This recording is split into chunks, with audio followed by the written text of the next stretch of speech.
आपने अभी तक सब्सक्राइब बटन नहीं दबाया है तो सब्सक्राइब बटन को ज़रूर दबा दें और उसके साथ छपी घंटी को भी दबा दें, जिससे हम कोई नई भी वीडियो डालें तो उसका नोटिफिकेशन आप तक सबसे पहले पहुंच जाए।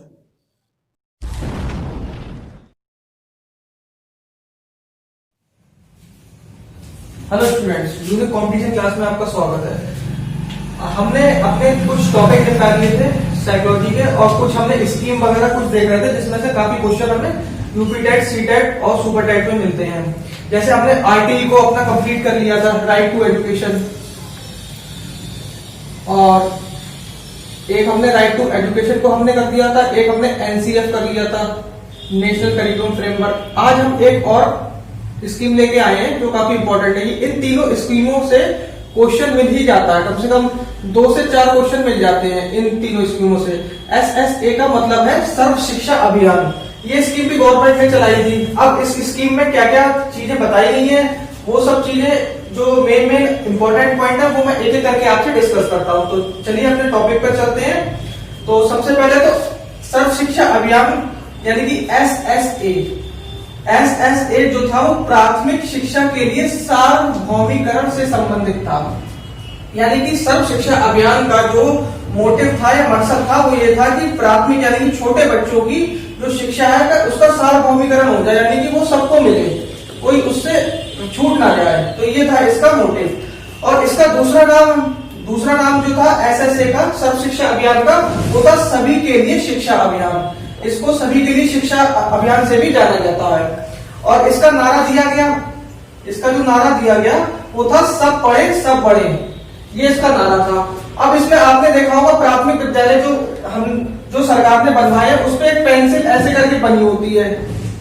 उस पेंसिल पर इधर की तरफ बॉयज बैठा होता है, यानी कि लड़के बैठे होते हैं, इधर की तरफ लड़कियां बैठी होती हैं, एक लड़का और एक लड़की। तो वो सर्व शिक्षा अभियान का लोगो है जो ये कहते बनी होती है। और उसका नारा था सब पढ़े सब बढ़े। अब ये कब प्रारंभ हुआ? इसकी शुरुआत सन 2000 और सन 2001 में हुई। और इसको लाने की वाली कौन सी सरकार थी, किसको श्रेय जाता है? तो वो अटल बिहारी वाजपेयी जी जो थे हमारे, उनको जाता है इसको लाने का श्रेय। अटल बिहारी वाजपेयी जी की सरकार में ये अभियान लाया गया। अब ये सर्व शिक्षा अभियान से पहले एक अभियान और चला था, वो था कस्तूरबा गांधी बालिका विद्यालय योजना, जो सन 2004 में शुरू हुई। इसके बाद हुई है, इससे पहले नहीं, इसके बाद शुरू हुई कस्तूरबा गांधी विद्यालय बालिका योजना, सन 2004 में शुरू की गई। इस योजना में क्या कहा गया? तो इस योजना में इसके अंतर्गत सभी बालिकाओं, जितनी भी गर्ल्स थी, जितनी भी लड़कियां थी, उनके लिए शिक्षा देने का प्रावधान रखा गया। यानी कि सारी गर्ल्स को शिक्षा दी जाएगी, ये प्रावधान रखा गया। बाद में यही योजना जो थी वो सर्व शिक्षा अभियान में आकर मर्ज हो गई, यानी विलय हो गई, मिल गई। तो इसमें एक योजना और चलाई गई थी जो थी आपकी कस्तूरबा गांधी बालिका विद्यालय योजना, जो सन 2004 में शुरू हुई। और बाद में ये योजना जो थी SSA यानी कि सर्व शिक्षा अभियान में आकर मिल गई। और इस कस्तूरबा गांधी बालिका विद्यालय योजना में क्या था कि इसके अंतर्गत सभी बालिकाओं को शिक्षा देने का प्रावधान रखा गया।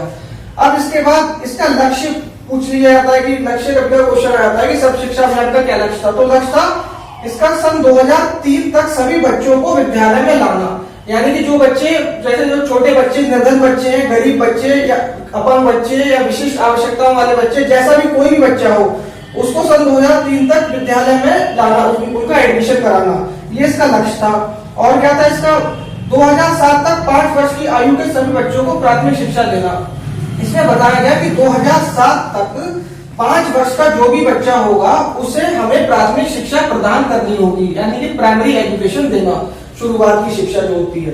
फिर उसके बाद तीसरा इसका जो लक्ष्य था वो था सन 2007 और सन 2010 तक प्राथमिक शिक्षा के स्तर तक आने वाले सभी जो भी प्राथमिक शिक्षा को पाए, वो किसी भी लिंग का हो या किसी भी समाज का हो या कोई भी श्रेणी का हो, उन सबको ये शिक्षा दी जाएगी, किसी को उससे रोका नहीं जाएगा, ये था। और फिर उसके बाद इसकी उपलब्धियां क्या क्या थी, इसमें क्या क्या उपलब्धियां थी इसमें?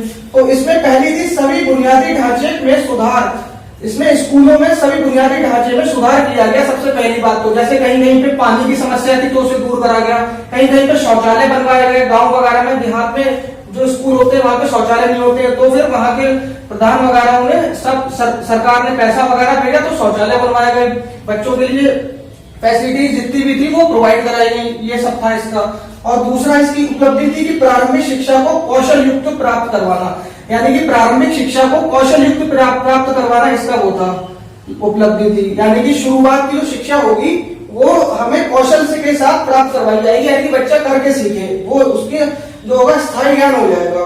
फिर इसमें पहले के टाइम में हमारे कंप्यूटर शिक्षा नहीं दी जाती थी, लेकिन बाद में सरकार ने इसमें कंप्यूटर शिक्षा पर भी बल दिया कि छोटे बच्चों को भी कंप्यूटर शिक्षा दी जाए, जिससे कोई भी छोटा बच्चा पिछड़े ना, किसी भी जाति का, धर्म का, कैसा भी बच्चा हो, सर्व शिक्षा अभियान के तहत वो पढ़ाई करे। कंप्यूटर शिक्षा पर बल दिया गया ताकि कंप्यूटर शिक्षा भी बच्चे को ग्रहण कराई जाए और वो कभी पिछड़े ना कंप्यूटर के फील्ड में। फिर चौथी बात कही गई, इसके अंतर्गत बालिकाओं व विशिष्ट आवश्यकता वाले बच्चों पर ज्यादा ध्यान दिया गया। इस अभियान का जो सबसे मेन फोकस रखा गया वो लड़कियों पर और विशिष्ट आवश्यकताओं वाले बच्चों पर।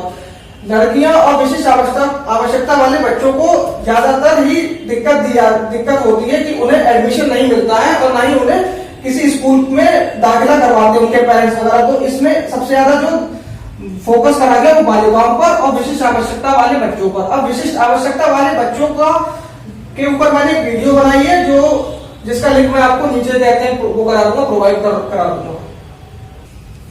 मिड डे मील के बाद एक और स्कीम यहीं पर ही इसी पे लेके चलते हैं हम लोग, जिसका नाम है मध्याह्न भोजन स्कीम, मिड डे मील। ये सर्व शिक्षा अभियान के बाद एक और इम्पोर्टेंट स्कीम हम लेके चलते हैं जिसका नाम है मध्याह्न भोजन स्कीम, यानी कि mid day meal. Mid day meal भी सरकार ने एक स्कीम शुरू करी गई थी और इस स्कीम को शुरू करने वाला सबसे पहला स्टेट राज्य था हमारा तमिलनाडु। ये क्वेश्चन इंपॉर्टेंट बन सकता है कि मिड डे मील को शुरू करने वाला या कहां से मिड डे मील शुरू हुई है, तो तमिलनाडु से। इसका उद्देश्य क्या था? इसका उद्देश्य था सर्व शिक्षा अभियान को सफल बनाना, क्योंकि बच्चे जो थे, बहुत से निर्धन बच्चे ऐसे थे जिनके पास पढ़ने के लिए पैसे नहीं थे। तो सरकार ने सोचा कि अगर हम मिड डे मील के अंतर्गत उन्हें भोजन कराएंगे स्कूल में, तो हो सकता है कि बच्चे ज्यादा से ज्यादा पढ़ाई के प्रति उनका विश्वास बने और वो ज्यादा से ज्यादा एडमिशन हो और काफी हद तक बच्चा सफल बन सके। तो उन्होंने मिड डे मील की जो स्कीम थी वो यही सोच के उन्होंने शुरू करी है कि सर्व शिक्षा अभियान को सफल बनाना।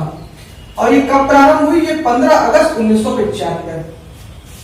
अब इसमें सर्वप्रथम 3 किलोग्राम, जो सबसे पहले इसमें क्या काम होता था, सबसे पहले इसमें 3 किलोग्राम महीने में एक बच्चे के परिवार को गेहूं दिया जाता था या अनाज दिया जाता था, कुछ भी उसे ऐसे खाने पीने का अन्न दिया जाता था। तो सर्वप्रथम 3 किलोग्राम महीना गेहूं दिया जाता था जिससे परिवार में लाभ पहुंचता था। फिर बाद में क्या होने लगा? बाद में सरकार ने ये देखा कि वो जब उससे बच्चे को जो गेहूं या अनाज दिया जा रहा है उसके घर वाले उसको बेच देते थे अपने किसी न किसी फायदे के लिए, वो अनाज भी वो लोग घर वाले बेच देते थे। तो बाद में सरकार ने इस चीज को हटाकर 1 सितंबर 2004 से विद्यालय में ही पका भोजन बच्चों को देने के लिए ये स्कीम जो थी इसमें थोड़ा सा चेंज लाया कि पहले तो 3 किलोग्राम गेहूं दिया जाता था, बाद में सरकार ने जब देखा कि गेहूं भी देने से कोई फायदा नहीं क्योंकि घर वाले उसको भी बेच देते अपने फायदे के लिए, तो बाद में सरकार ने 1 सितंबर 2004 से विद्यालय में पका भोजन देने का प्रावधान किया, यानी कि बच्चों को पका भोजन मिलने लगा। फिर उसके बाद मिड डे मील के अंतर्गत प्राथमिक कक्षा के बच्चों के लिए प्रतिदिन मिड डे मील में कहा गया कि प्राथमिक यानी कि छोटे बच्चों के लिए प्रतिदिन 100 ग्राम अन्न, यानी कि 100 ग्राम जो अन्न जो खाने पीने की चीजें होती हैं, तथा उच्च प्राथमिक कक्षा के बच्चों के लिए प्रतिदिन 150 ग्राम अन्न। छोटे बच्चों के लिए 100 ग्राम अन्न हर दिन हर एक बच्चे के लिए, और बड़े बच्चे के लिए हर दिन हर एक बच्चे के लिए 150 ग्राम अन्न का प्रावधान रखा गया, यानी कि इतना इन्हें खाने को मिलेगा। फिर उसमें कहा गया प्राथमिक स्तर के बच्चों के लिए प्रति बच्चा, अब कितना पैसा प्रति बच्चा प्रतिदिन सरकार देती है मिड डे मील के लिए, तो प्राथमिक बच्चा जो होता है उसके लिए सरकार की तरफ से हर बच्चे को हर दिन के लिए विद्यालय में 3.59 यानी कि 3.5 रुपए से थोड़ा ज्यादा हर दिन आता है। और प्रतिदिन भोजन के लिए ये जो आता है ये सरकार की तरफ से आता है। और बड़े बच्चे के लिए क्या कितना रुपया आता है? हर एक बच्चे के लिए हर एक दिन जो भोजन के लिए आता है वो 5.5 रुपए, यानी कि 5.5 से कुछ ज्यादा, 5.5 नहीं 5.38 यानी कि 5 रुपए 38 पैसे हर एक बच्चे के लिए आता है। अब सरकार का मानना है कि प्राथमिक स्तर बच्चों को प्रतिदिन सरकार ने एक बात और कही कि प्राथमिक जो छोटे बच्चे हैं उनके लिए हर दिन इतनी कैलोरी की आवश्यकता होती है और उच्च प्राथमिक बच्चों के लिए इतनी कैलोरी की आवश्यकता होती है। तो इसी के हिसाब से उन्होंने मिड डे मील में कितना बच्चों को खाना देना चाहिए, कितना कौन कौन सा खाना देना चाहिए जिससे उन्हें इतनी कैलोरी पर्याप्त हो या फिर पूरी कराई जा सके। तो उसी के हिसाब से इस पूरी स्कीम में सरकार ने ध्यान देते हुए ये स्कीम बनाई। फिर मिड डे मील में जो खाना बनाने वाला रसोईया होता है, जैसे जो खाना बनाता है, पहली बात तो वो रसोईया ऐसे रखे गए जो बहुत ही ज्यादा, जैसे मान लीजिए विधवा औरतें वगैरह जो होती हैं उनको रखा गया जिन्हें पैसों की जरूरत थी, जिसको थोड़ा रोजगार भी मिले, और कुछ ऐसे जो बेचारे परेशान रहते थे पैसों को लेकर, तो इन लोगों को रसोईया बनाया गया और सरकार ने उनके लिए मानदेय रखा कि उन्हें 1000 रुपए महीने दिया जाएगा। ये सरकार की तरफ से था। बाकी जो स्कूल के जो प्रधान वगैरह, जो गांव के प्रधान वगैरह होते हैं, वो अपने हिसाब से भी थोड़ा बढ़ा के दे देते हैं, कभी वो इनाम वगैरह, ये सब चीजें वो सब उनका हेडअप होता है। तो गाइस, अगर आपको मेरी वीडियो पसंद आए हो तो इसे मेरे चैनल को सब्सक्राइब करें, वीडियो को ज्यादा से ज्यादा लाइक करें और शेयर करें। Thank you very much.